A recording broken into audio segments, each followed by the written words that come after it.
Now we're live. Yes, we are. I will say here at the top, I'll say it again in a second, but if my son Luca wakes up, I've got a bolt, and Drew and Will carry this conversation until I return and Luca is asleep again. Sounds like fun. Sounds like good fun.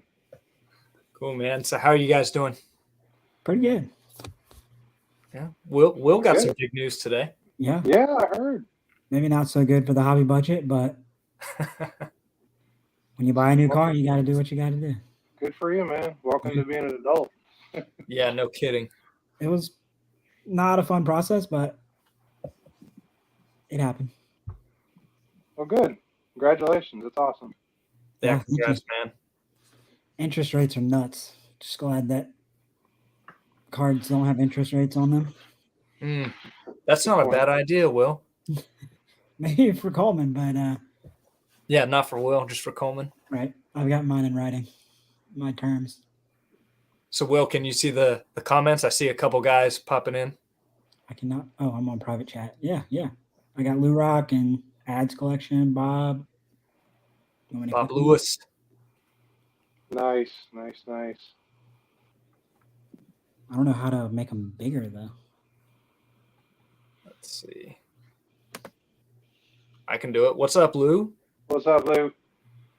Hey, good news, Lou. We figured out it's my fault. Sorry. Aaron Davis in here. Bob Lewis. Ooh, no, we're kicking you out, Bob. And Donnie live stream in the live stream. I mean, we've made it. Awesome.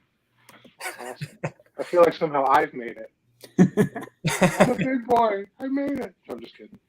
What's up, Hitman?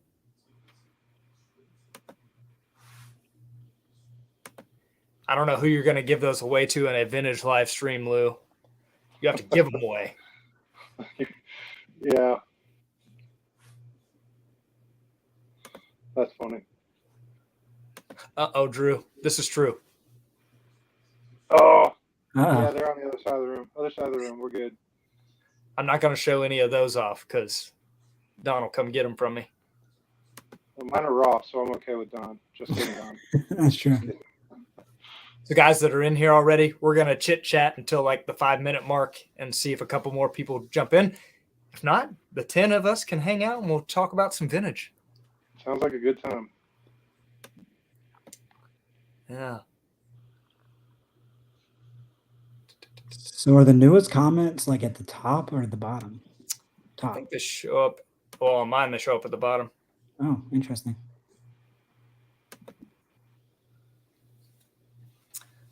I don't know if Donnie Livestream's going to like this one too much. We're going to talk about raw vintage. Raw vintage. Raw low-grade vintage. All the good stuff. Ooh. Lou's got the idea. There you go. There you go. Jared popping in. Oh my gosh, it's a unicorn. There he is. We're all together. Finally. He's kind of here. I mean, he's not driving, right? That's what I'm hoping for, at least. So. Did you guys see that Jared put out a video today? Yes, I did. Oh my gosh. You need to watch I it. did. No, you do. It was good, too. It was good. I almost got that Cubs hat that Jared was talking about. Bye, Don. I'll miss you. Gonna miss you, man. It's just not gonna be the same. Not gonna be the same. We got a new Don in, so we're good. Oh, Jared Nice. is here to stay. Okay. Nice.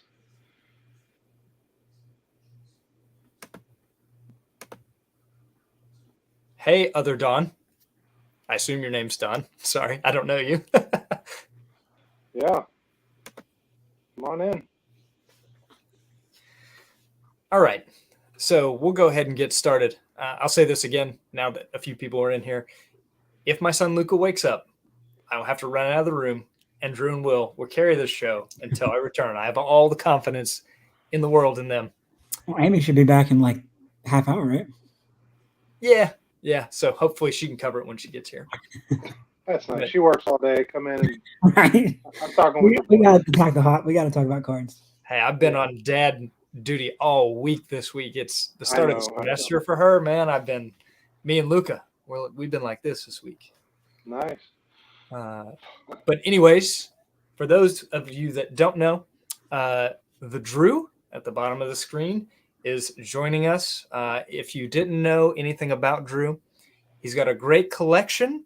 He's been nominated for YouTube Rookie of the Year by John Mangini, and he is responsible for about a third of the stuff in my room. So without further ado, that is the Drew. And then my friend Will, also in the room. We've known each other for a few years now. Good collector. All of you guys need to encourage him to finally start his YouTube channel. That's going to be one of my goals for 2023. I will say this: Will has put one video out, and it was a VR for me. So I'll take a little tiny bit on that. So it was thank you, Will. No problem. It was good. It was good, and I agreed with everything you said in that too. So anyway, maybe Lou Rock might not, right? Is he Yankee? He's a Yankee, right? No. yes, he is. Yes, that's He right. is. He may not like it. Maybe not, but that's okay. And it was a silent film, so I might. We'll see. It was good. It was good and appreciated. But the Drew, I'm going to let you lead off here. This was your idea. So I want you to kind of preface what we're going to talk about and touch on the first topic. All right, cool. So if you guys, and I'm sure everybody, knows Jake and watches his stuff, knows that Jake is strictly a raw collector, a vintage raw collector. And I too am the same. I do have a handful, and I'm talking less than 10 cards that are still graded in my collection. For the most part, I break them out if I happen to obtain them graded. And there's reasons why I would keep them graded, which I'm not going to get into right now. But so, one thing that we've talked about, Jake and Will and I and others, is there seems to be in the post boom of collecting where all these people were coming in, especially under the modern side, a lot of those modern guys are sliding into vintage, which is great.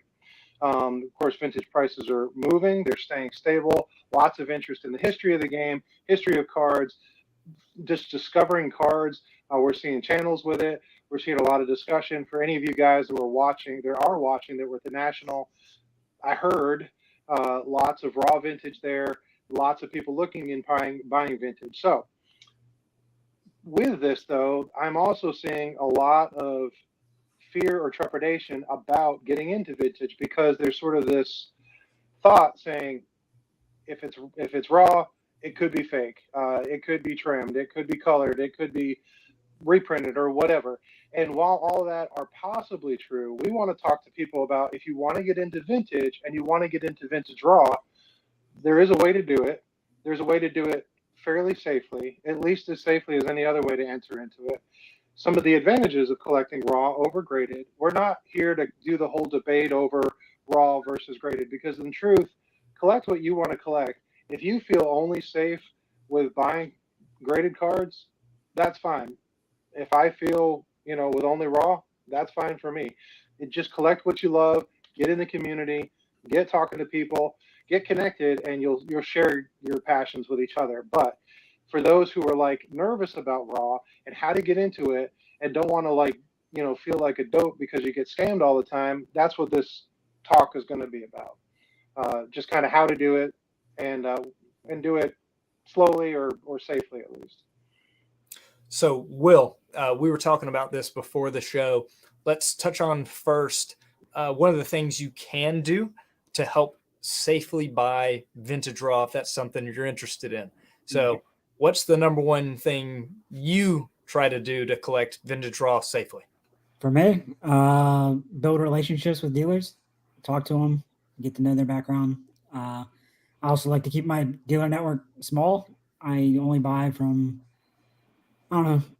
regularly, probably 4 to 5 different dealers. I may expand that a little bit if I go to Chantilly or some of the bigger shows where there's more options. But just on a day-to-day basis, I try to keep it pretty small. Really know my dealers, get to know them, text with them, and just get used to their selling styles and kind of what they have to bring to the table. And just makes me feel more comfortable about buying from them. So. And you think the biggest thing there, by building those relationships and getting to know those dealers, the factor for you in regards to raw vintage is that level of trust, right? You trust, Sure. their level of knowledge to know that it is real, and also not to screw you over and sell you a fake card, right? Exactly. Yeah. I mean, I'm a collector of lower grade vintage, as you and Drew are. So that's kind of the way I go when I look at dealers' tables. And I know the values fairly well, especially on the bigger names. Just if they have what I like, then I kind of strike up a conversation, get to know them, and once I feel comfortable, I go for it. And those relationships can exist right here in our YouTube community. I mean, I'll shout out B Roth 6 at Card Soup. Brian's a great guy, very trustworthy guy, and he sells a lot of raw vintage. I mean, I know Will and I both have bought stuff from him plenty of times. And there are others, but that's one example of someone you can build a relationship with and trust to not have to worry about, having fake cards sold to you anyways. For sure. Drew. One thing I want to, I'm sorry. Ahead. One thing I was going to add off what Will said is the building trust thing. I know there's a lot of people that are sort of, they're just more quiet. They're not as easy to walk up to a stranger at a car show or anywhere else and be like, hey, can I be your buddy or whatever? And that is important, that you can build relationships through somebody who does have that ability to talk or does have that ability to, that outgoing type of person. For instance, the first time I met Will in person was early this spring. We all met at a show up in North Carolina, really close to where Jake lives. And, Will and I had chatted. Jared, who's watching, he was there too. And, Will tends to be more just quiet and reserved around strangers, whereas Jake has never met, a stranger. And it was just, but it was good because, Jake's like, hey, let me go introduce you to these dealers or whatever. If you can find one person, a friend that you can trust, whether they're a dealer or not, and be like, hey, can I just kind of watch or whatever, you start getting introduced, you feel a little comfort zone. Yeah. And Will mentioned something briefly about texting back and forth. If there's a dealer that you trust, I almost guarantee you, if they're going to be someone who's a good dealer, they'll want to stay in touch with you because they want repeat customers, just like any other business out there. So, get a phone number, text a little bit. Hey, I may be looking for this or that, and there's a balance to it. You don't want to stalk people as far as like constantly doing it, but as far as just building relationships, that's how it can work. And there's sort of this,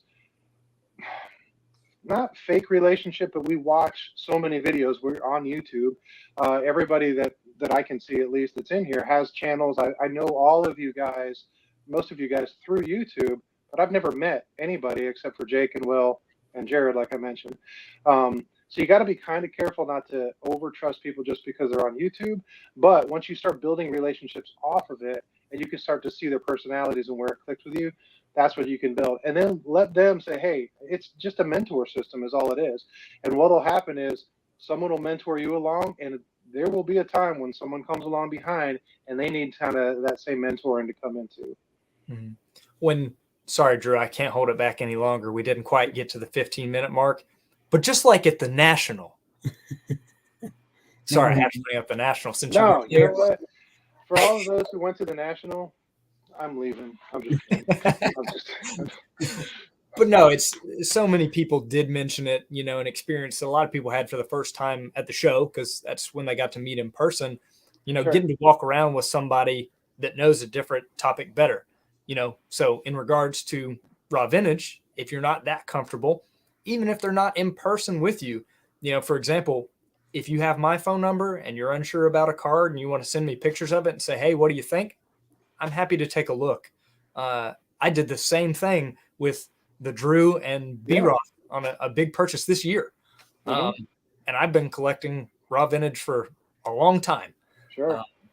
But like you said, lean on your friends, lean on the community. That's another good way to help you effectively collect it. But Drew, I'll touch on it first, and then I'll pass it back to you, and then maybe Will wants to chime in. Okay. But I think holding vintage cards in your hands helps get you used to what they should be like. Agreed. So I think if you handle them more, you're in contact with them more of this is an authentic card. Sure. Now you're going to look for similarities to that when you're trying to determine that yourself, because there's a different feel to the card stock. There's a different thickness to a lot of them. Mhm. I have a terrible, terrible sense of smell, but there's a different smell to a lot of them. Agreed. And you can even just some of the really bad fakes.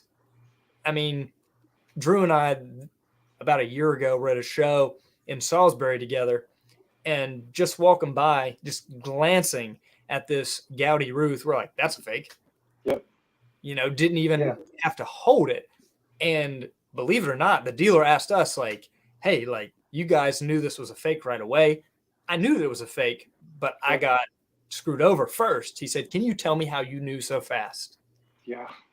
I And remember that. we were able to talk to him about that. And it's Yeah. seeing them and holding them and studying them over and over and over again. Experience. Sure. Yeah, definitely. And you know, a lot of people when they get into it, well, I was thinking about this earlier. So I don't know how many people watching or whatever deal with. Yeah, they do have a smell. They definitely have there's a smell to it that's very hard to duplicate or replicate.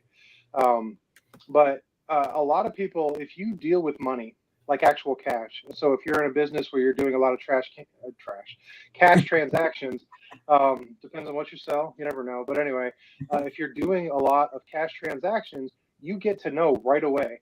And when they train people that deal with money how to spot fakes, they don't show them a bunch of fakes and say, see, on this one there's this, and this one there's that. What they do is on real bills, they say, this is what you should look for.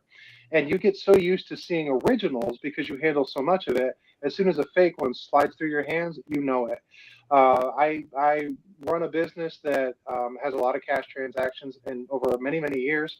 And I've seen counterfeits come through my cash register, and it's instant. As soon as I see it, sometimes some of the people that work for me, they'll say like, hey, this doesn't feel right. And I can look at it a mile away and you can tell. It's no different with baseball cards. It's very, very hard to duplicate age. You can make it look like it, but you can't make it fake all the senses. Smell, feel, I guess taste if you're Pepino man, you know, the sight of it or whatever. I mean, there's different ways to be able to tell it's real just because you're used to feeling it real. So Will, Yeah. I want to kind of segue off of, we've kind of touched on how to look at them, how to know if they're fake, some ways to avoid it. But what do you think is one of the advantages to collecting raw vintage? Pick whichever one. There's plenty. Well, I mean, me and you and Drew, we all build sets. And I mean, I can only speak for myself on this one, but you know, a lot of these sets are anywhere from 2, 3, 4, up to 700 cards or more. Mhm. And I don't know about you guys, but I can't afford mint cards and complete a set. And I feel that low grade vintage I mean, you can still get some nice looking lower grade cards. Like I think I've talked to you, Jake, about it a little bit. Is the range for a grade of a 1 is huge. Like you can get a 1 that looks completely trashed, but then you can get a 1 that looks like a 3 or maybe even a 4 sometimes. So, you know, it goes back to the saying, buy the card, not the grade. And, you know, building these sets, that's my goal, is I want to complete a set. And I'm working on less sets than Jake, but Who is it?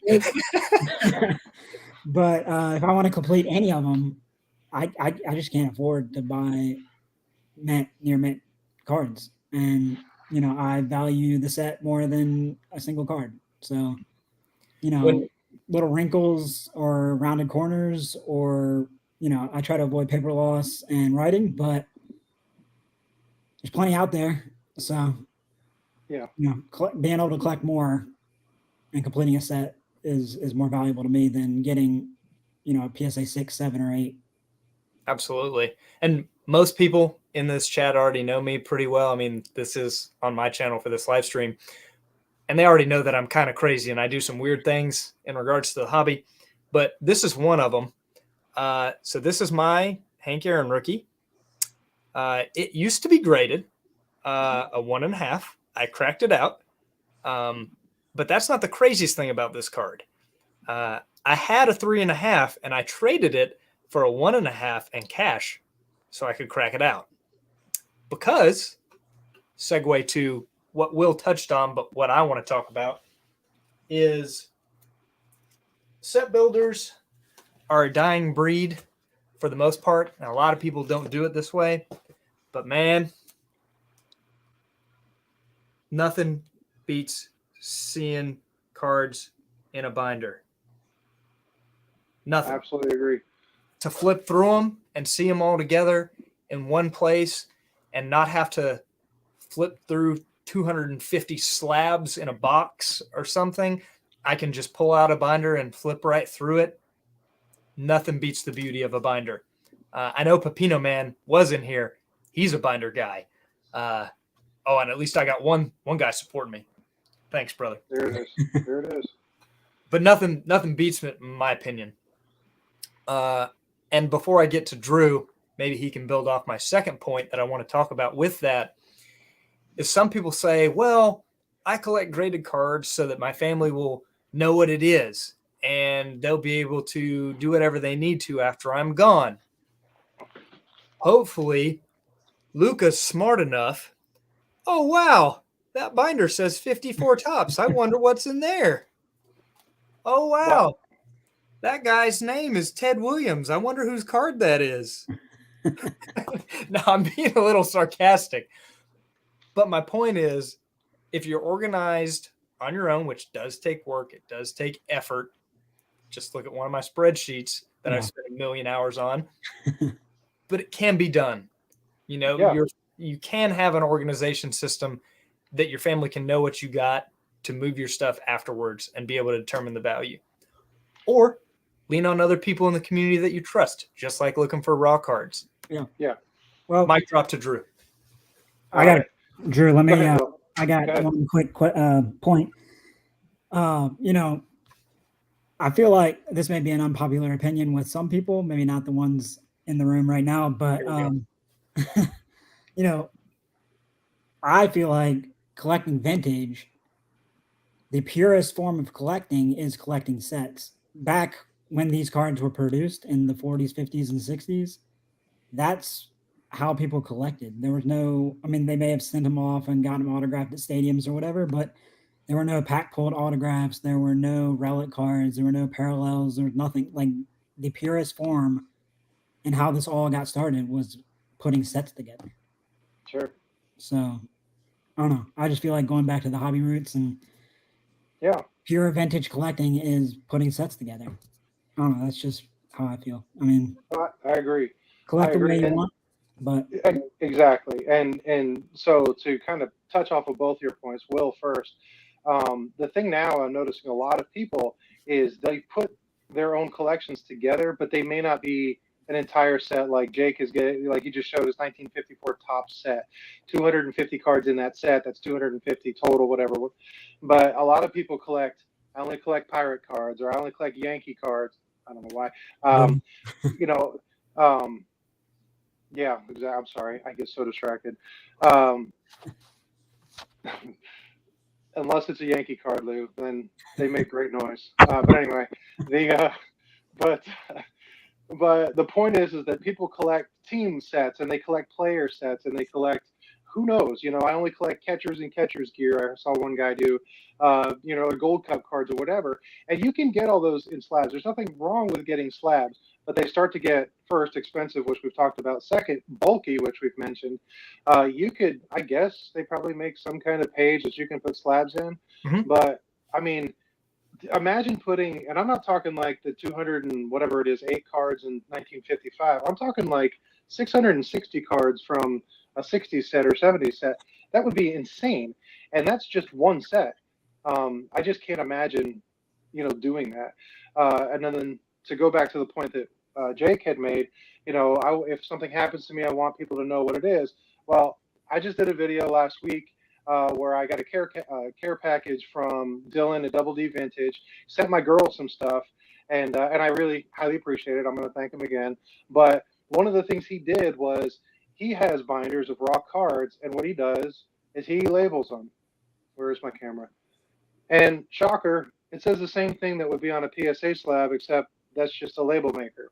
So the point is you can still identify what the card is without having to get grade, and it's a lot thinner than a PSA or SGC slab.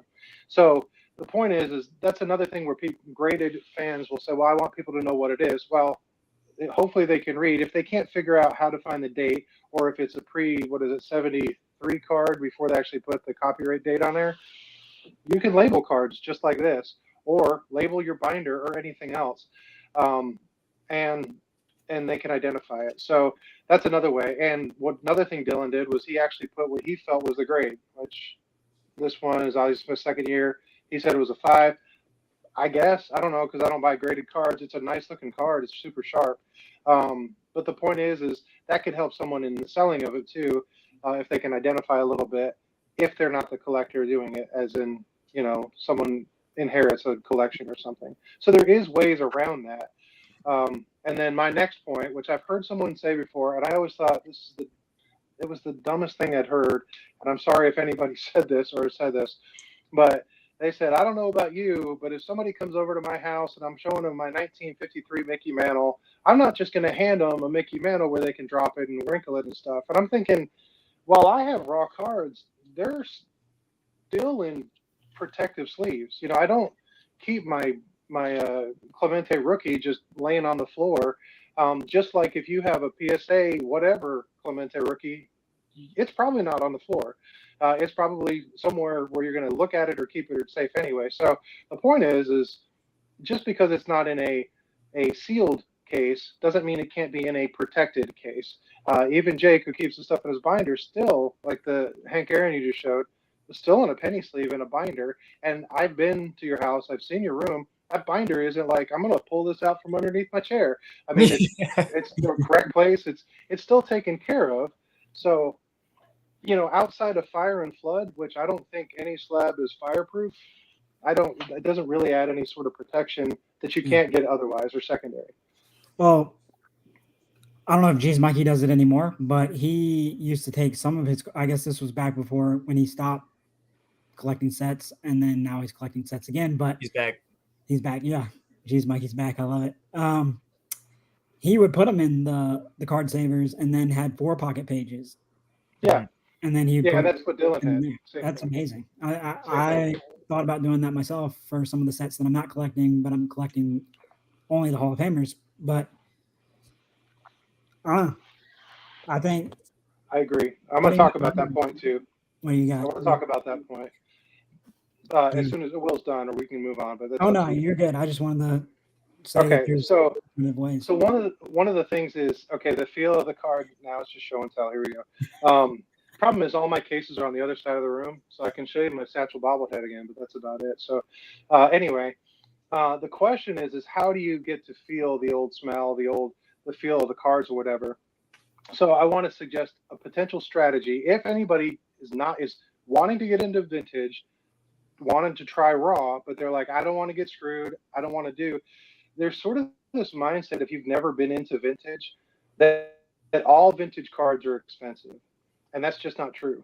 All Mickey Mantle vintage cards are expensive. All Sandy Koufax or Jackie Robinson are, but not all vintage cards are expensive. So what I would suggest is do a little research, find out the different eras, and I don't mean eras like 40s, 50s, 60s, but find out the way they made cards in certain sets. For instance, tops from 1956 back, they're bigger, they're larger, which you guys know, but they're also thicker. Get some commons from some of those years. Just go on eBay and find 4 commons for $10 or something of some set. You don't have to like the player or anything, and just start playing with them a little bit. Just deal them, feel them, like you're dealing cards almost, not flicking them out on the table, but actually feel and look at it, look at the back and read them. And they're not that expensive. You can get them for a couple of dollars if you get the opportunity to go to a show. Flip through the pages, flip through stuff.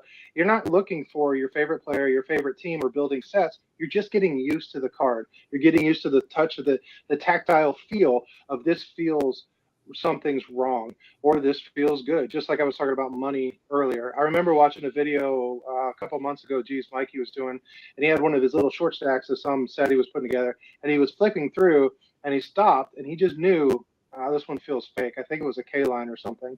And he pulled it out because he just knew. It's like his hands just told him something different about this one card. And if you get in there and you buy some pre-57s, or you buy 57 through, my guess would probably be about 72 tops. 73, they start getting to a thinner, cheaper stock. You get up into the 80s if you really want to, but they get more glossy and feel to them. Just the printing process changed.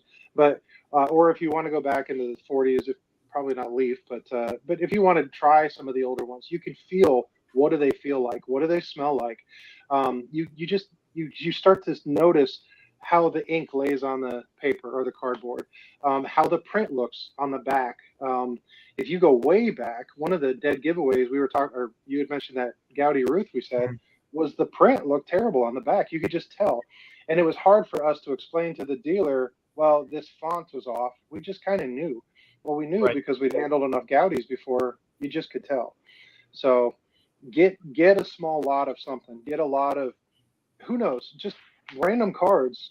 They could be low grade if you want. Have them wrinkled or whatever. Just get used to it and just feel what they're like. And you'll start to gain you'll gain some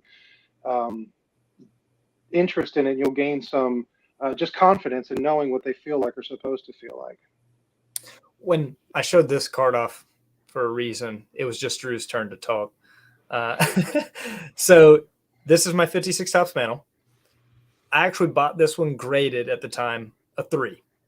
Mm-hmm. And the reason I did so then, I was just getting into vintage, and that was a really big card that I'm like, if they're going to fake any card, it's going to be, something big. So I felt like I needed to buy the mantle graded because I didn't have any relationships in the hobby with dealers I could trust. And honestly, I didn't really know how to tell the difference myself yet.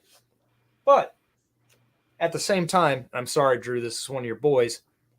Nobody's faking Mini Minoso. Okay?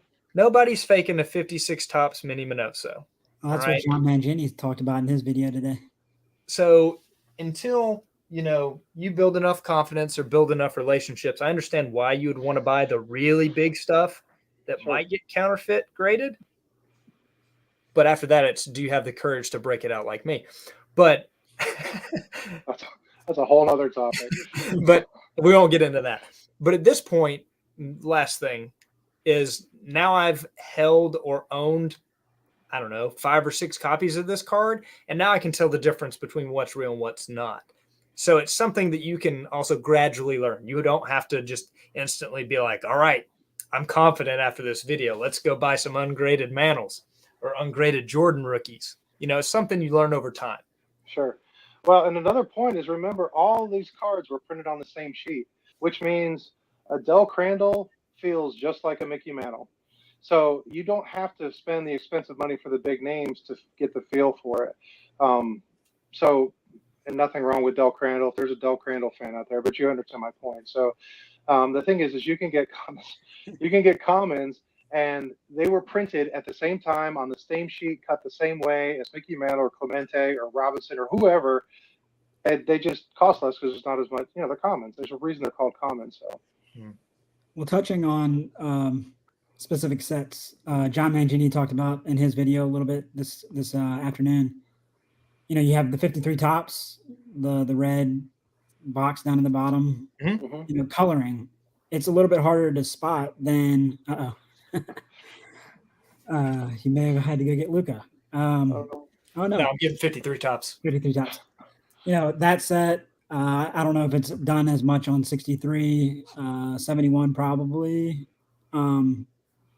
About coloring Yeah. edges. Okay. It seems like that would be a little bit harder for somebody to pick up on than, say, a trim or, something like that. Can you speak a little bit to the coloring? Well, I think a big difference we need to address is the difference between buying live and in person and buying online. Hmm. And so if you're in person, there is there is nothing wrong with looking at a card. If you brought a loop or a small magnifying glass, hopefully you're not buying raw cards in a back alley that's dimly lit that you can't see. If you From are, John well, Mancini in a trench coat. yeah, I don't even want to picture that with his white pants on. Just kidding, John. But but the point is that if you're at a show, ask a dealer. Look at this thing. Can you or you care if I look at it closer? And again, they're trying to sell you something, and if they're not willing to stand behind their product, they're going to be like, no, I don't want you to handle it. You know what? There's another dealer because, like you said, well, they're not rare. They're Yeah. not even. I mean, they're out there. Any of you guys that went to the comments, any of you guys that went to the national, how many 1956 Mickey Mantles did you see if you wanted to look? Probably thousands, at least multiple hundreds. Okay, they're not, and that was one show, one place for 1 week. They're out there. There are tons of them out there. So that's if you're buying live. At a show or from a person, you can look at it, feel it, handle it, and look closely for the coloring, like you were mentioning. Online's a little different, okay? Because online, you can't take a loop to your monitor and look at it. But that's where the whole I'm trusting who I'm buying from. So, buyer beware. The whole if it's too good to be true, it probably is. Absolutely rings true. I've been burned years ago when I was young and dumb, and I have one. I don't know if I can pull it out real quick. But anyway, I bought a card because I thought it was smart because the guy mislisted the card and turns out I got scammed because I was stupid. But golly, where's the thing?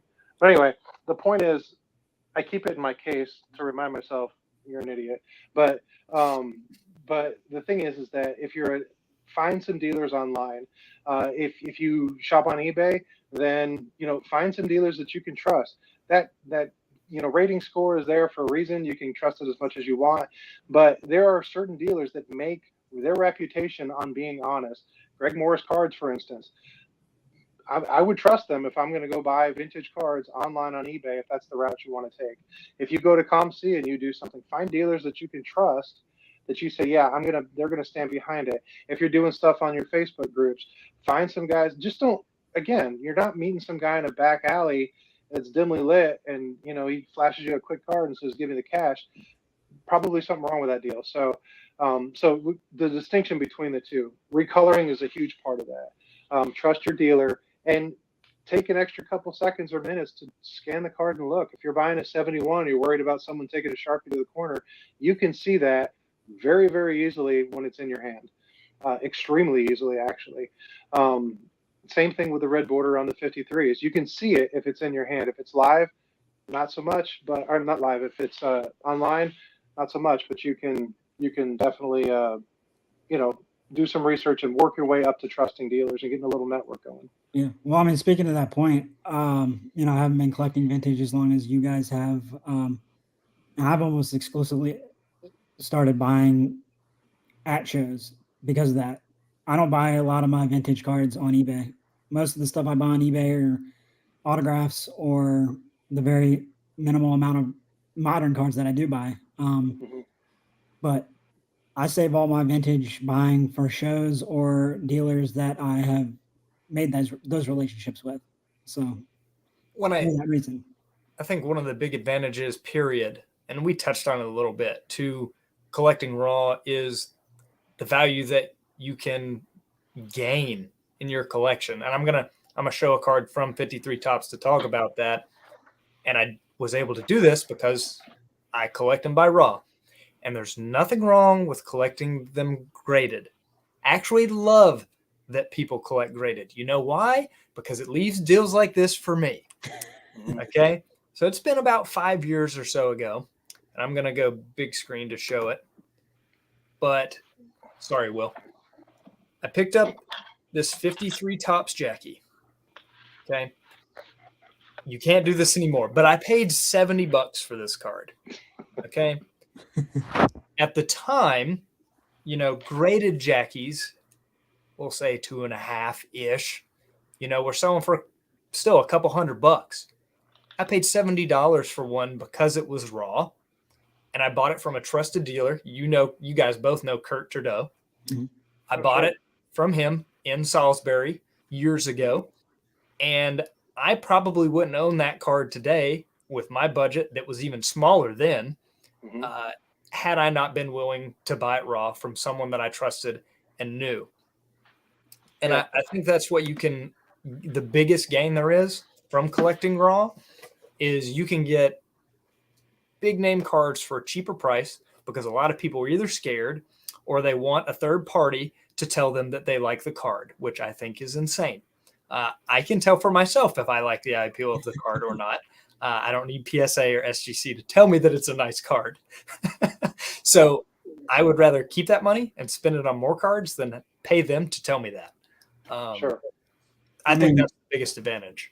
The elephant in the room, though, and John Mangini touched on this a bit, and I don't want to bring anxiety to those who collect graded cards, but PSA has slabbed fake cards and trimmed cards in the past. Sure.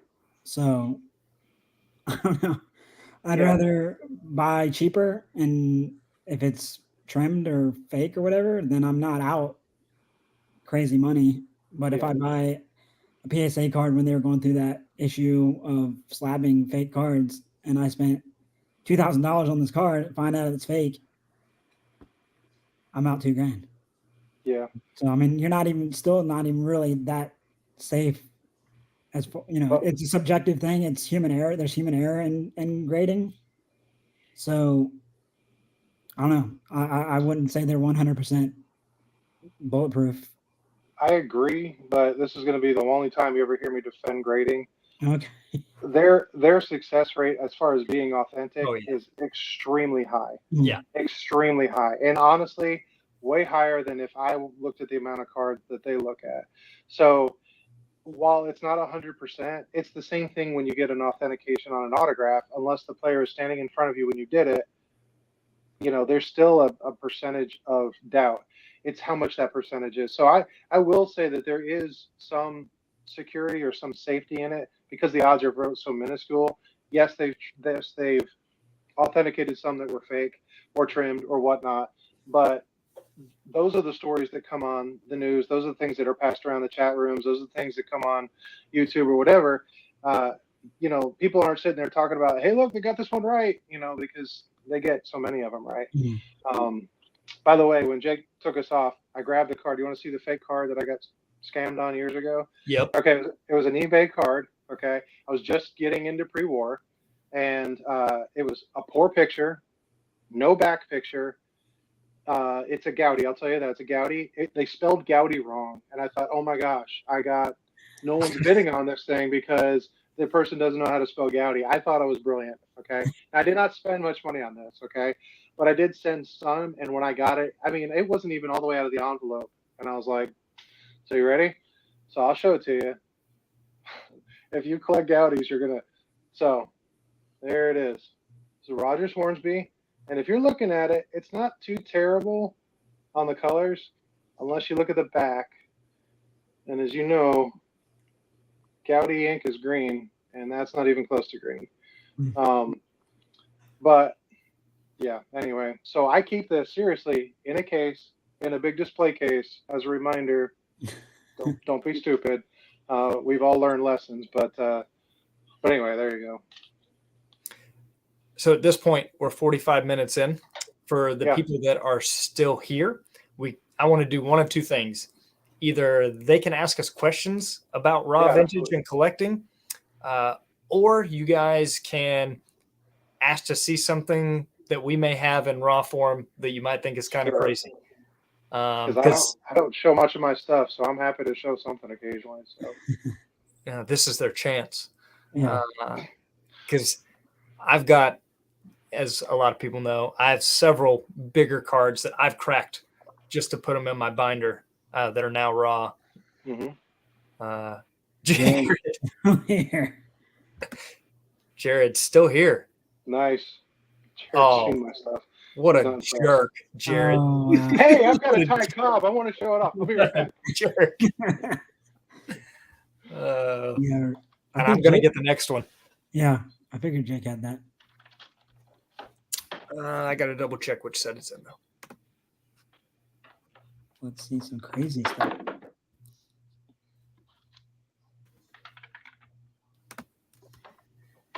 Okay, Drew, get it over with. There's so many to pick from. Uh-huh. Uh-huh. Just kidding. All right. Well, Jared, because you've seen it, and Jake talks about it, I want Jake to be looking at the monitor. I'm here. Here's the irony in all this stuff. Remember when we first started, I said I still have less than a dozen cards graded? This happens to be one of them. But it's still in my collection and not yours. So I know. There it is. If it ever comes to North Carolina, it'll be raw. That's true. That's true. Except it's not. So I'm not worried about that. Here, So there you go. There's go one more time, Drew. Let me make you big screen. Okay. There it is. 1913 national game. Mr. Cobb. There it is. The most talked about card in our texting thread. So that's for sure, because I can't shut up about it. I love it. And how you should send it to North Carolina. It needs to go on a world tour. It was up there in March, and brought it up to show Will. To show it to Will and rub it in my face again. Anyways, do you have that one? Carlisle. There we go. There's a 54 red man without tab. I love my red man stuff. If you were at the national or you watched my national video, you know how much I really, really love red man now. But there's a red man. Yeah, you can do a live pack break tonight. No. That is one thing I will not be cracking. There you go. What's you got something crazy, Rod? Drew, I'll pull something. I do. Okay, so you mentioned Kurt before, that you got your would you say your 53 Jackie. Oh, Jackie. Okay. I got this from him too.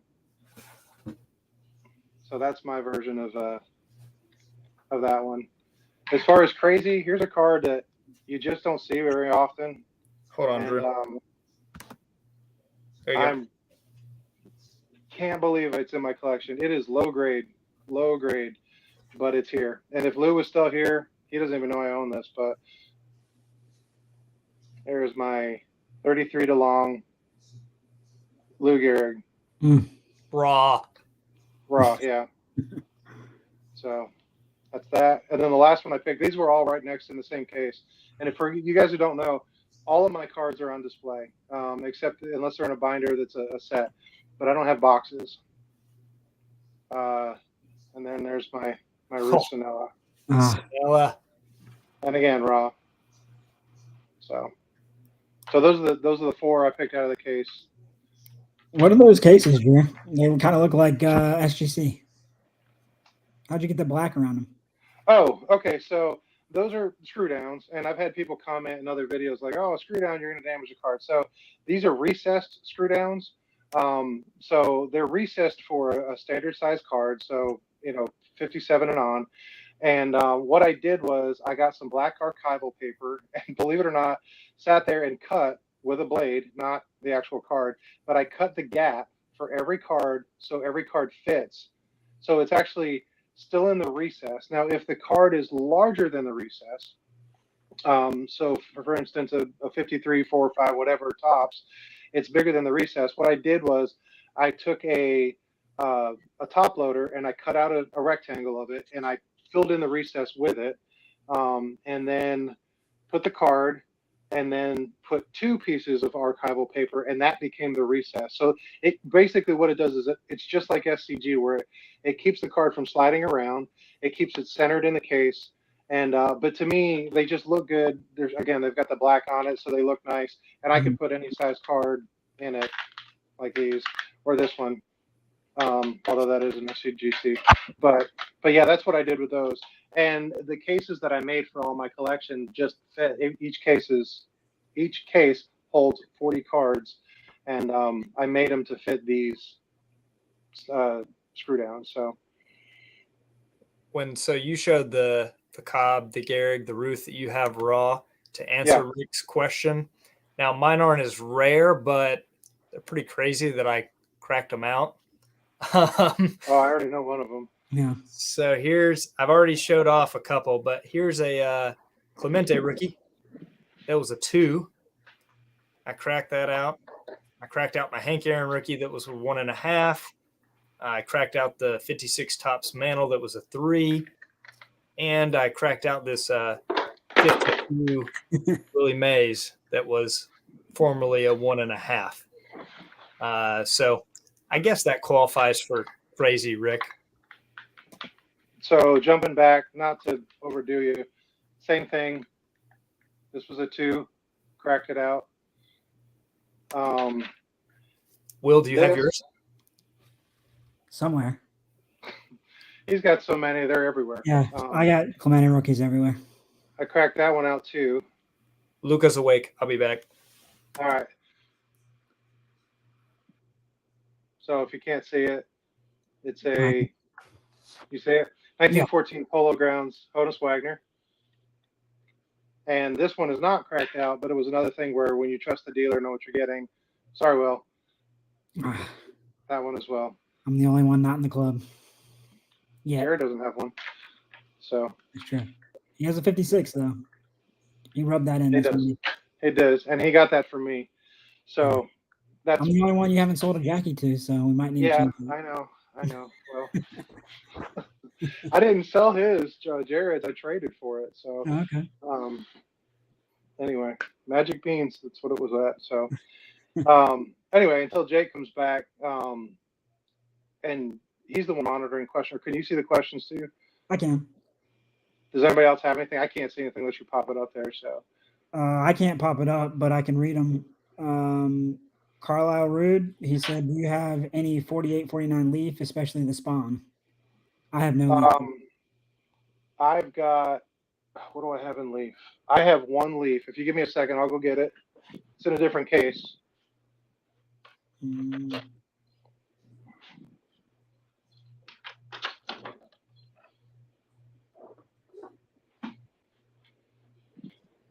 And this is absolutely in my top 5 cards. Will, you've not seen this one. Okay. You ready? Oh, wow. Good thing Don's not on here anymore. And speaking of buying cards that are lower grade to get cheap, if you look at this card, if you know anything about finding these things centered is really difficult. Registration is always an issue. The color on this one, absolutely, just the blue in it is much darker. A lot of times it's more of a baby blue or a Tar Heel blue. Sorry, but the deep, almost royal blue, like your hat. But this one's got back damage, and that's why I was able to afford it. The reason it stayed so clean so long is because it was glued into a book, and there is some paper loss on it, but you can kind of see some spots where it was glued in. But I'm okay because I don't take them out of the cases often, and I mean, to me it's a stunner. So there's my one Leaf card. I don't think I have any others. I had a few. I had a Mize. Johnny Mize is actually from a town about 2 towns away from me, but I actually sold it to somebody locally because it was Johnny Mize. So, yeah. Is there any other questions or any other requests? Go ahead. Do you have the whole Musial run? I can't remember. I do. I've got them all. I've got all the Topps and Bowman, and then I also have a couple. Let's see. I've got a Bond Bread. I've got the Leaf, which I just showed you. I have a Burke Ross. Yeah, and then I've got the New Scoops, which is from the 60s. But I have all the Topps and Bowman, yeah. Oh, and the Red Heart, of course, which is in the Red Heart set, what I showed off. So let's see. It says, "Nice stand the man. Hall of Famers are my specialty, hence my channel name. I'm a big King Griffey Jr. and Cal Ripken Jr. collector." And that Oh, came now from you're talking to the right people. the other Don. So, Awesome. Vantage Oddball cards says, "Drew, you got some big boy cards." Thank you. That means a lot coming from you. Is it AD's collection or Ad's collection? Is Great Cards brother, Double D Vintage, has What's up, the, Dylan? yeah, he's in the house. Nice, nice. That's about all we have. I think we're caught up. Okay, cool. Well, Well, let we me touched. ask the question from anybody Yeah, looking. Has anybody else, if you want to comment in, does anybody have, are you raw? Like, do you feel comfortable in your raw collecting as far as vintage, or any other tips, something we didn't touch on that you want to just throw out there for anybody else who's reading the comments? I mean, feel free to chime in. I'm not by any means any expert. This is just my experience, and I know Jake and Will are the same. So, um, I know we touched a bunch on trusting your buying source. mhm. Is there any other big advice you'd give to someone looking to dive into raw vintage? Yeah, start small. John Mangini talked about it. 99%, and it's even higher. It's just not fake. They just don't fake commons and low grade stars because it's not worth the printing process to kind of go through all that. Crooks and thieves are out for the big boys. They're out for the Mantles and the Jackies and the Clementes and all those guys. So start small and just get used to it. Just start looking for anything that you can get your hands on to get used to it. And again, you don't have to start in vintage raw with high grade stuff that would grade an 8 or a 7 or a 6 or whatever. Get some authentics, get some stuff with wrinkles in it, because they're cheap. You just get used to the feel and the touch of it. And I think what you find is you start to come into a connection with a story. Without boring everybody with all my stories, one of the things that sold me on card collecting was I had a number of cards. I have a number of cards, and my dad was born in 1942 up in New York City and grew up in the New York area. And there was one time he was looking at my cards, and he's kind of like, "Oh, I remember this guy. I remember this guy." And he came across, I don't remember the player, but he saw a 1956 card, and he said, "I remember this card. I don't know why, but I remember this card." And that sold me, because even though odds are it didn't happen, there's a chance that maybe some beat up 1956 card that I own, my dad bought from a corner store up in New York City, chewed the crappy gum, walking down the street with his friends flicking through it. That kind of an image of guys that did that, that just sells me on the fact that these were meant as a way to sell bubblegum. Mm. Or even before that, other candies or caramels, cookies, or tobacco, even way back. But the point is that they weren't used as a collectible; they were used as an enticement. Just like now, if you buy a Cracker Jack box, you get a tattoo inside. I don't know if modern day tattoos from Cracker Jack will ever be collectible. If they are, we're all going to kick ourselves. But anyway, but the point is that you can buy these things and get these things not very expensive. Um, if you've ever met anybody who has their original collection, so at this point, an older person, these were my cards as a kid back in the 40s, 50s, or 60s. There is something so special about the way they hold them and look at them and remember that nostalgia. That's what I feel when I'm looking. I wasn't there when this Stay Musical was printed. I wasn't born for 30 something years after that. But the point is that somebody pulled this out of a pack and either loved it or hated it, depending on who they liked, or even never heard of them possibly. But the point is that somebody pulled this out of a pack, popped the gum in their mouth. Well, not leaf, but popped the gum in their mouth as tops, and shoved it in their back pocket, or kept it in a bind, or there wasn't binders, but kept it in a box, a cigar box, a shoe box, or something. And to me, that is so awesome. There's wear on cards that's honest. It was because a kid did something. Now, I don't want it torched. I don't want it destroyed. I don't want a part of a card that doesn't count to me. But that's just my thing. You may like that. There's plenty of collectors out there that love destroyed cards because you can get them for next to nothing. And it's just so cool to have that, the mystery of who owned this and what was the story. How did it go from quote pack fresh up to this thing that's in my hand right now? It's got a story.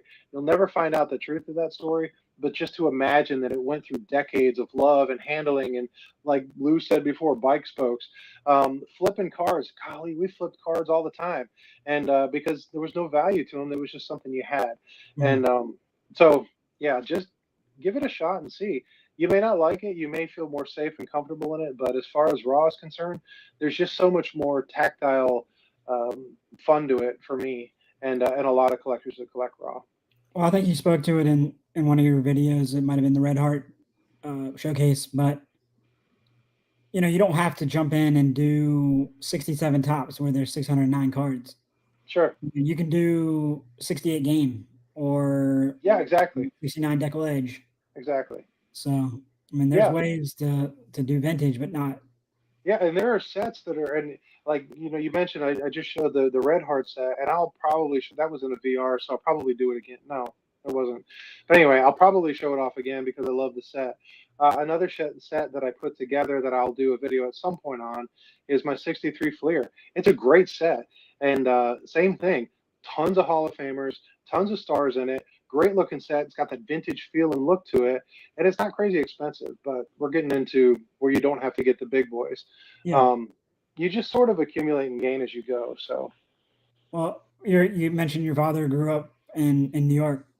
Did you ever talk to him about? I mean, back then they had the Giants, the Dodgers, the Yankees. Oh yeah, and it was baseball central up there, and yes, kids were probably crazy about the baseball cards.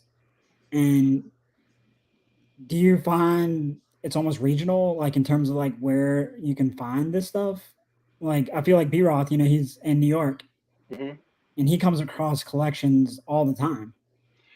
Yeah, so I live in Georgia, and those types of collections you don't hear about as much. Not like up there, but I don't know. You're back in the '50s and stuff. Of course, the closest team to where I live now, geographically, was either Cincinnati or Washington. I don't know, but either way, it was not. Braves weren't here. Nobody in Florida. There was nothing down here at all, and college football was a big deal. But what I find down here is old time fans, like the guys that used to listen. They're leftovers from the Yankees, or they're leftover from the Cardinals. And I think the Yankees because they just had a never-ending dynasty, and the Cardinals because they broadcast more than like an area larger than any other team, so they could actually pick up Cardinals games where I am back in the 30s, 40s, 50s, and that was just left over. So people have heard of Stan Musial more than they would heard of, say, I don't know, Monty Irvin, or I'm trying to think of a New York player that's not Jackie Robinson, Pee Wee Reese, let's say. They may not have heard of Pee Wee Reese down here, but they would have heard of Stan Musial because of the whole Cardinals connection. So, but as far as finding collections, I don't hear about them, but I'm not a dealer. I don't look for them either. Brian, he's out there searching and hunting and all that kind of stuff. That may be a question a little bit more for Jake. He's gotten a little bit more into that sort of thing, although it's different with the internet than pre-internet. So. Well, Boomslang said, I live in New Jersey, and in the Northeast, people have collections for sale all the time. Okay. So I just... Where in New Jersey? Just let me ask, because I grew up in New Jersey. If he answers, just that. Okay. I'll let you know. And then Don Bloomdale, let's see, he said, the Conlon collection, 1,400 plus cards, 2 binders, and the stories on the backs of the card. See, I really enjoyed the stories and the history of the game and games. So, I mean, he's just speaking to what we talked about, Sure. Collecting vintage is going back to the roots of the hobby, I feel. I agree. Agreed. And collecting sets is the purest form of doing that. So he said South Jersey, Williamston. Oh, okay. Yeah. So I grew up in northern New Jersey, right on New York state line, a town called Ringwood. So it was right on the edge of the mountains, where the mountains cut through the edge of the state. So it's not typical of what you would think New Jersey, but especially you guys saw National, nothing like Atlantic City. Yeah, it was all mountains and lakes and stuff up there. But anyway, that's where I grew up. So I don't know much about Atlantic City because I didn't get to go to the National. So yeah, that makes 2 of us. I got a video on that. If anybody hasn't watched it, yeah. So anyway, let's see. Jake just texted. I don't know. Yeah, I just got the same one. Let's see what he's saying here. Issues with Luca. Uh-oh. Luca's not going back to sleep, it looks like. Okay. Well, we're just over an hour anyway. Yeah. it's on Jake's channel. I don't know if he's going to come in and cut it off or whatever. But unless there's any last minute comments or anything from anybody out there you want to ask, I'm happy to talk. As you could probably tell, I have no issue talking. But yeah, it's been fun. It's something Jake and I were talking about for a while, and I mean, definitely they can also appreciate it. put stuff in the comments, and maybe we could do this again if we get Yeah, if someone's interested. yeah. And I mean, Yeah, absolutely. I don't have as much experience in it. I'm definitely learning from both Drew and Jake, but like we Yeah, spoke but to before. to speak to that, Will, I mean, I don't know how long, because I just met you 9, 10. No, I guess I first heard about it a year ago when you did the one with Jake. Mhm. But while you've not been a lifelong collector, think about the amount you've learned in just being around people, adding to your collection and all that stuff, to where now you can give advice and start to be that mentor to the next Mhm. person who's nervous and scared and thinks everything's fake. So Yeah, it's cyclical. Everything just keeps on going in a circle. So for sure. Yeah, and that's one of my favorite things about the hobby is the relationships and getting to meet people and making friendships. And the YouTube community kind of is the reason why I know Jake, and then now I know you. yeah, So one day I just happened to watch one of Jake's channel, and then I binge watched it, watched every video, and then I reached out to him, and here we are a couple years later, and sure. it's I don't know, just enjoy the ride. Yeah, So definitely. All right. Well, I don't know how to close this down without Jake. I don't either. Can you? I'll just kind of wrap up a little bit. If you want to text and be like, "Hey, we're going to jump off," and if he wants to run in and cut it off, I don't know how it works, Yeah, but I mean, I have a leave studio thing, but I don't know if that cuts it off yeah, I his do too. channel.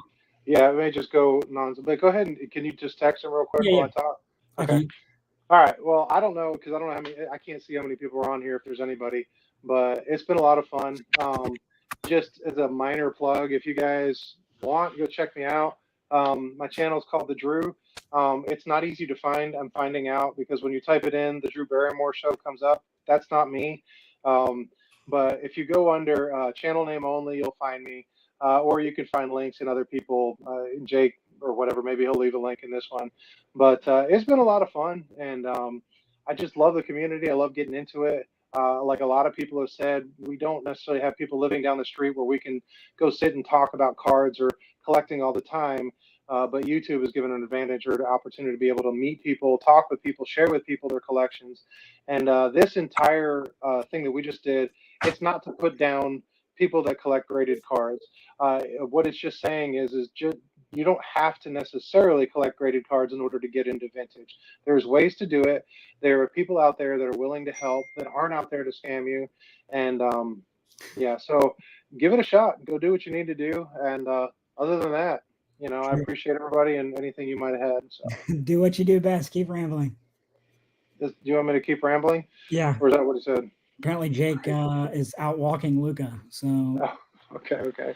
Well, I was born in a small town. No, I'm just kidding. So, anybody else want to say anything? I really don't show my collection much. yeah, If you don't know me, I don't actively collect. I'm just not in that point in my life where I can put a whole lot of our finances into it. But I have a collection, and I did sell a chunk of my collection to Jake, called the Drew, which is how the name came around. But I enjoy what I have. I'm trying to limit what I have, but I've got stories, tons and tons of stories about how I collect, what I collect, where it came from, who I was with, those kind of things. Just like we talked about the show we went to in March. Those are stories. I've got a card that I picked up that day, and there's a story behind it. Not because I love the card as much as it was just you were with me, Jake and Jared were with me as well. And it was just fun. And I encourage you guys, find some people, start to build some stories. While you build your collection, build your story catalog up. And those will be the things that you'll talk about, because if you walk around a show, you can see all these cards over and over and over again. But it's different when you say, oh, I've got this one card, and this is how I got this card. I remember I bought it on eBay, or I was at a show, or I bought it from a friend, or I got it in a deal, or I've had it for decades, or I just got it last week, or whatever. But there are stories that are attached to them, and to me, that helps cement the cards into your collection, into your sort of your collecting psyche, to where you can just hold on to them and just cherish them that much more. So and that's definitely something I've learned from you is it's more than just the card. Like I'm putting all these sets together, and you get a stack of commons and you just throw them in the binder and just never really think about them ever again. Yeah. But you mentioned and gave me the advice of when you get a common, go on Google, type the player's name in, read about Sure. them, and that just makes it that much more meaningful. Yeah. Remember, anybody that appeared on a card was the best player in their town when they were growing up. Exactly. And so even guys you never heard of, they just, excuse me, had a quick cup of coffee in the majors, maybe a season, half a season, or whatever. They were still the best player on their high school team or sandlot back when they were a kid. So to me, give them a little credit and read about them. You don't have to do a full length paper on them, but read the stuff on the back. There's interesting things about these players and who they are as people and what they've done. I learned more, and this is a totally different topic, but I learned more about the people of that you've never heard of when I did TTMing. And I started researching the people I was TTMing. At first, I was just trying to find people that would send me something back. But then I found out these guys had incredible stories and lives, both before, during, and after their career. And find out what some of those stories are, and it just really it makes everything so much more rich, and not just looking at museum type pieces in your collection, but actually, loving what you have and holding on to it. Definitely. So Well, Don, he requested need to do this again, and he said any Griffey's or Ripken stories. I, I'm wearing a Cubs hat. I was in Chicago last weekend at a Cubs game for my first trip to Wrigley, so I had to get the hat. But I'm an Oriole fan at heart. I have been for my entire life. While I'm not the biggest Cal Ripken fan, as an Oriole fan, I think you have to like him to some degree. I guess my story is surrounding Ripken. Yes, Jake, we are still alive. He came. I live in Southwest Virginia, near Blacksburg, where Virginia Tech is, and they did a baseball night in Blacksburg back when I was in college. And Ripken came to speak, and my mom saw it in the newspaper where we live. We live about 45 minutes from Blacksburg, and she was like, "Oh, I've got to get that for Will and my dad and my brother." So we got to go. We got in a little exclusive room where they had like hors d'oeuvres, and Ripken was there to take pictures with them and everything. And then we went out to hear him speak, and he was throwing these stress baseballs out in the crowd, and we were like, "Oh, whatever, a little stress baseball, no big deal." And we actually caught one, and then gave it to a kid. And then at the end of the speech, they said anybody that caught a stress ball got an autographed Cal Ripken baseball, and we were like panicked, like, "Are you kidding me?" Like that's the reason why we came, was to get a Ripken autograph. And luckily, one of the friends we took with us had caught one as well, and he gave it to us just to thank us for bringing him. So we did get the Ripken baseball, but and I've met Ripken a couple other times, but that's one memory I'll never forget. I got to share it with my grandfather and my great uncle, who are both grew up and born and raised in Baltimore, and kind of the reason why I am an Oriole fan today. It's hard sometimes, but the recent hot streak right now they're on has been a lot of fun. But yeah. Joey has some Griffey stories as well. So I was a huge Griffey fan all the way through his career, from when he was a rookie on through. I got to see him play 4 times live. Once when he was on the Mariners, and 3 times for Cincinnati, in Atlanta. I guess the story, if you want to hear one, and if you are not a subscriber, I did a video on it, and it said the video title is something like "Watching the Kid Become a Friend."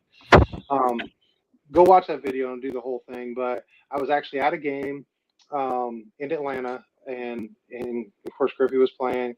And at that point in time, I had already seen him hit a double, a single, and a triple in the first 3 games I had seen him play. But I really wanted to see him hit a home run. And sure enough, he took one deep, right field, and just that beautiful swing, stood there and posed, went out. The crowd goes nuts, even though he was the away player, to see him. It's about 2008, I think it was.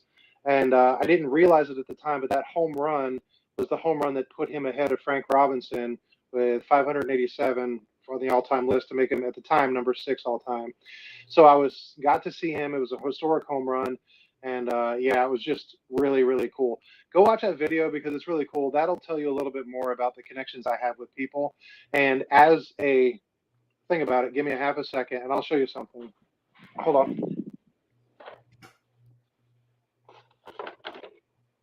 Definitely through thick and thin. So I didn't realize this until years later, but Upper Deck put out a special set called the Game Day set, which are honestly one of the ugliest cards. They're really busy and boring. I'll show it. So it's got a tiny picture of Griffey. It's got all the stats, the box score. It's got a little bio.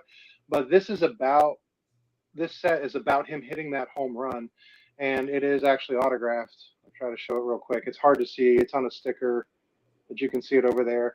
And it's a 3-card set, and I was able to find two. Well, actually, the first one, this one, some of my employees, as a birthday gift this last year when I turned 50, actually found this and gave this card to me. And the whole story about that is in that video.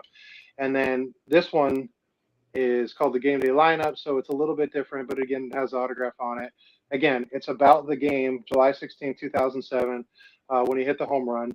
And there's a third one that would complete the set. It's the hardest of the 3. And at some point in time, I'm going to do a video if I can update it and complete that set of 3. But there's my Griffey story, and thanks for asking. So yeah, well, I think baseball, like we spoke to about the hobby, the stories and the friendships that you make, the sport as well, kind of generates that. Like, it's something that you, me, Jake, Jared all have in common, and we have that text thread, and we probably text, I don't know, what do you say, at least every other day. At least, yeah. 3 of us at a time. Like I was saying, I got to go. I got to go to Baltimore and see Mike Trout play. I went to college an hour south of Cincinnati, and I got to see Griffey play. I got to see Ripken play. One of the questions you asked me when we first started talking was, which Hall of Famers have you gotten to see live? Mm-hmm. And I don't know. I think baseball, the game of baseball and collecting baseball cards are closer knit than any other sport. Yeah.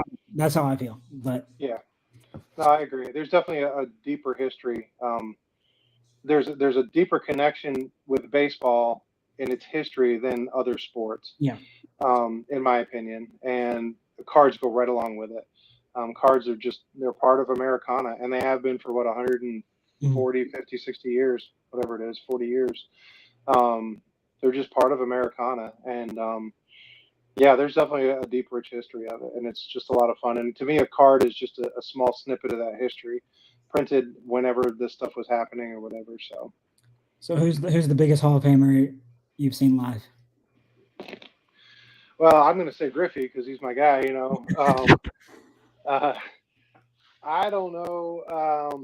I saw Nolan Ryan pitch when I was a kid. That was a big deal, and I knew that was a big deal at the time.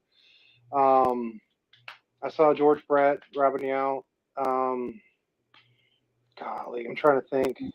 I could tell you a couple of guys that I wish I'd seen that I didn't. I never got to see Frank Thomas. I did see Ricky Henderson. Now that Jake's back, I'll give him that. But yeah, I don't know. I mean, I saw the Big Red Machine, or at least what was left of them. So I mean, I did see Bench. I did see Ripken play in the first interleague game in Atlanta. The Orioles came, and I got to see him in the midst of his streak. So yeah, I don't know. I mean, the list goes on and on. I don't go to anywhere near the amount of games I did growing up, but growing up outside of New York, I got to go see a lot of different teams and players. So I got to see Mr. 100%. Oh, did you? Mariano Rivera. There you go. Yeah, you had to bring that up because Well, see, I've been to Yankee Stadium. I've been to old Yankee Stadium and new Yankee Stadium, and then I've seen the Yankees in Baltimore several times. But yeah, it's nothing like it. I mean, I had to see Trout. I mean, they only come to the East Coast or to Baltimore maybe once a year, if that. And I don't know, with this unfortunate news about his back, I wanted to see him. So, I mean, hopefully it doesn't make his career go down at all. But I mean, wanted to see him. So Yeah, I don't blame you. Yeah, So Jake, sorry. we're midst ramble. Yeah. We kind of went off topic a little bit. We just took a couple questions. Someone said, any good Griffey or Oriole stories, or I'm sorry, Ripken stories, and we got into Hall of Fame. But I don't want to bore you. You're not. That's not your expertise. not a So I big don't Hall want of to Fame mess guy. with So. Wow. Yeah, I really hate the Hall of Fame. But anyway, I'm go more of a, taking care of my son by myself while my wife's out of town this evening kind of guy. yeah, So I think you guys were covering for me for like 20 minutes. Yeah. it's all good, man. I hope he's all right. Yeah, It's no, all part of it. he's good. He just popped up Awesome. and was awake. But I lost my hat in the process, but Luke is asleep. That's all that matters. No, take it. Let's see. I moved to Washington in '77. Does that say Kingdom? It's covered up by something. Yeah. Okay. Safely renamed T-Mobile Seattle Mariners True to the blue. I've been to that stadium. I loved that stadium. Now, I mean, I was only 12 rows behind home to see Ohtani versus King Felix. But that game was, and that stadium was really, really cool. I really like Seattle. Well, I think I'm gonna put Wrigley top 5. That place Oh yeah, was next level. Like, I mean, agreed. I'm not comparing it to the modern. I guess for me, I call it Safeco, but I know it's not that anymore. But that place was like, I just felt like I went back in time. Sure, absolutely. It was unbelievable. Yeah, until you paid for parking, then you realize you were modern day. Well, we Ubered, so the Uber wasn't cheap either. No, it wasn't. But yeah, I don't know. What else? We got anything else? Or? Well, we are coming up on an hour and a half. Yeah. And I'm sure we're going to do this again. I had fun doing it for the part that I was here for. No, it was great. It was good. Yeah, so just, Jake, if you don't care, if you leave a link to my channel, because I said you would, and you're a nice guy, I will let you look at this cob every time as payment. But also, any comments or whatever that people come in. And anybody that wants to comment on this thing about future topics or whatever, again, we have no problem. It's just fun sitting and chatting. And I appreciate the questions and meeting a couple of new people that I'm not familiar with. So only rule is keep it vintage. Yes. Well, you can keep it modern, but it's just going to be a bashing party. So yeah, true. Drew's not going to have anything to say. He's going to be like, "Who?" It's funny because I just showed this off too. So yeah. Well, Drew still cheers for the Brooklyn. Drew still cheers for the Brooklyn Dodgers. So, yes, I do. In all seriousness, as an outro here, if anybody does watch to the end, because I'm going to archive the video. Will, you first, and then Drew. Tell everybody where they can find you, how they can follow you, and get in touch with you, all that good stuff. Well, I don't have a channel on YouTube yet, I guess. You do. Yes, you I do, but you've got 3 subscribers, and we're all 3 here. subscribers, and 2 of them are on this video. I don't know. You can get to me through Jake or Drew. They both have my phone numbers if you want to text. My email is, I probably should have put my last name. It's hard. Some people don't know how to spell it, or it's willsteffe@gmail.com. It's STEFFE@gmail.com. I'm happy to talk the hobby. I do have a website with my collection on it. Don't know if you really want to go through that. Let's see. What about Instagram? You got Instagram? Yes, I do. It's called It Could Happen Collection. So if you've watched the movie Angels in the Outfield, JP, it's kind of my spirit animal. The optimism in that kid is next level. So, me and Jake always talk, like the 52 mantle, it could happen. Probably won't, but it could happen. So you never know. I got some big cards in my collection that I'm hoping to add one day, and I just say it could happen. So it could happen. You can check out It Could Happen Collection on Instagram. Perfect. And you, the Drew? I already mentioned it. If anybody happens to go a whole hour and 24 minutes in, but I've got my YouTube channel called The Drew. Again, if you type it in, I'm not Drew Barrymore. So go to The Drew. If Jake leaves a description there. If you type in my channel name and then edit down to channel names and not just general search, you should be able to find it.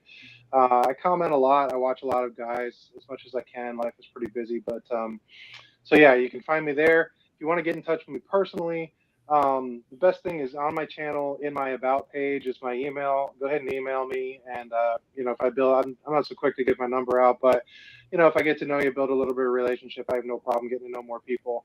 So yeah, that's pretty much it. Don't have Instagram, and I don't really have a collection, so to show off. Come on, Drew. You're showing off some huge cards. Well, that's all I got. I'm out. I've got my Bizio rookie, and my mustard pack. So. Your mustard pack. What about your dirt collection? It's still here. It's right here. Don't give away everything for his future videos. Well, come on. My number one clickbaity title. So. Well, thank you guys both for joining me. It was a lot of fun. And for everybody out there, keep collecting, and God bless.